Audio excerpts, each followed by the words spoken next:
Hi guys, welcome ulit sa aking vlog. So for today's video, as you can see, nandito ako sa Starbucks, nakatambay at naglalaro ng ML. Lumabas nga ako ngayong araw kasi nga sobrang init at man akong ginagawa sa bahay kaya lumabas na lang ako at nagpunta ng mall para magpalamig na din. Sobrang init kasi kapag nasa bahay ka lang at wala kang ginagawa, nababoring din ako kaya lumabas na din ako. So as you can see, naglalaro ako niya ng ML, Mobile Legends. So ayun na nga guys, gusto ko nang pumasok ng school pero matagal pa mag-i-start yung klase namin this September 4 na. And atat na ako pumasok guys kasi nga wala akong ginagawa. Gusto ko ng pagkakabisihan. Kung mag-vlog naman ako, nandito lang sa bahay. Ang every upload ko na lang is a day in my life. Kasi nga yun, lang ako sa bahay, walang ginagawa. Sana nga September na kaagad para pasukan ka na. Huy, hindi para magmadali. May stress ka din kapag pasukan na. Gusto kong mag-start na yung pasukan para may ginagawa na ako. At hindi lang nakatambay dito sa bahay. Kain, tulog lang at maglalaban ng damit po sa susunod na araw, kakain at tulog lang. Kaya yun, nagpupunta na lang ako sa mall, lumalabas mag-isa kasi nga mas gugustuhin kong maggala-gala kaysa sa bahay lang walang ginagawa, pahiga-higa lang. Mas mabuti na yung gumala at may nakakasalamuha kang mga tao, even kahit hindi mo sila kilala. At least may namimit kang ibang tao at hindi ka na boring. Kahit hindi mo sila nakakausap, at least nakakasalamuha mo sila. Ayun, nafe-feel ko na hindi ako mag-isa at hindi ako naboboring at ayun, mas maganda na lumabas ka din minsan para hindi ka naman nababagok lang sa bahay, nag-iisa, alone. Kahit naman gustuin kong may kasama, hindi pa rin kasi nawawala yung hiya ko sa mga tao. As you don't know guys, mahihayin talaga akong tao. Na if ever first time kong makasama yung tao or nagkasama na kami dati pero matagal-tagal na din na hindi nagkita at nagkasama kaya nandun pa rin yung hiya ko. Mas hindi kasi ako nahihiya kapag nakakasama ko yung tao, nakakausap ko at nagtatawanan kami. Pero as long as alone ka lagi, ayun, wala namang masama doon eh. So ayun guys, balikan ko kayo maya maya at maglalaro muna ako.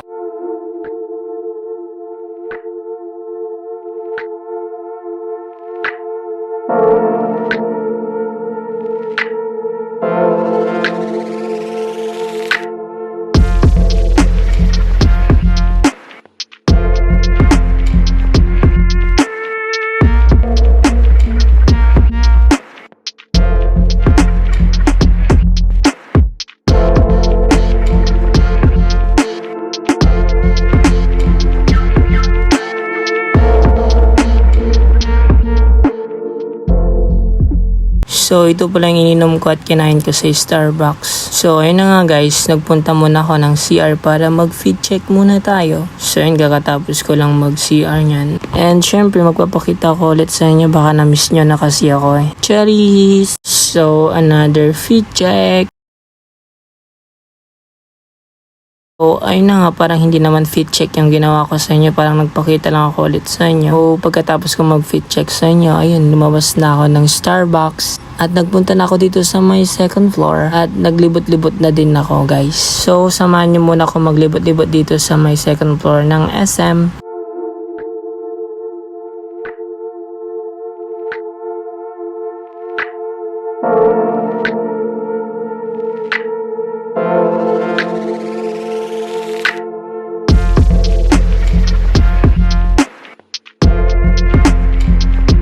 So, ayun, pagkatapos ko maglibot dito sa may second floor, pumunta na ako sa rooftop para makita ko ulit ng magandang view at makahihip ng sariwang hangin.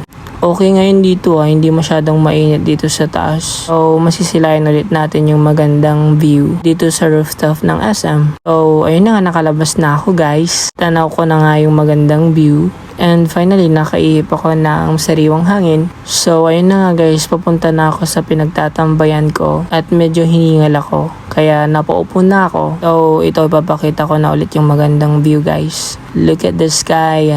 It's giving me peace. So, magtatambay muna ako dito ng kaunti and babalikan ko kayo.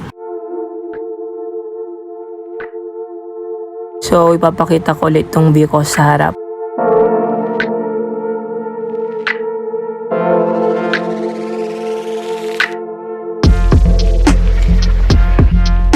So ayun, bumaba na ako at umuwi na din ako kasi nakaramdam na ako ng antok. Nandito na ako sa bahay, nakita ko tong pamangkin ko. Kaya nakipagkulitan muna ako sa kanya at nakipag-banding ulit. Tara, samahan niya ako makipag-banding sa kanya at makipagkulitan.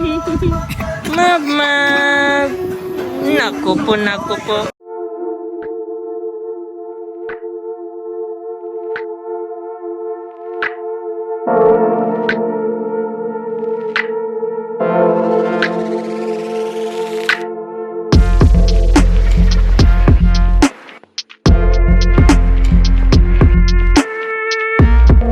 pagkatapos ko makipagkulitan sa kanya, inaandok na nga ako at nagpunta na ako sa kwarto ko. So, ayun, nandito na ako sa kwarto ko at antok na ako. Kaya, matutulog na tayo guys. Kasi nga wala akong tulog kaganina. Galing ko muna tong jacket ko at para makaiglip na din. So, hanggang dito na lang. Thank you for watching. Follow for more. Bye!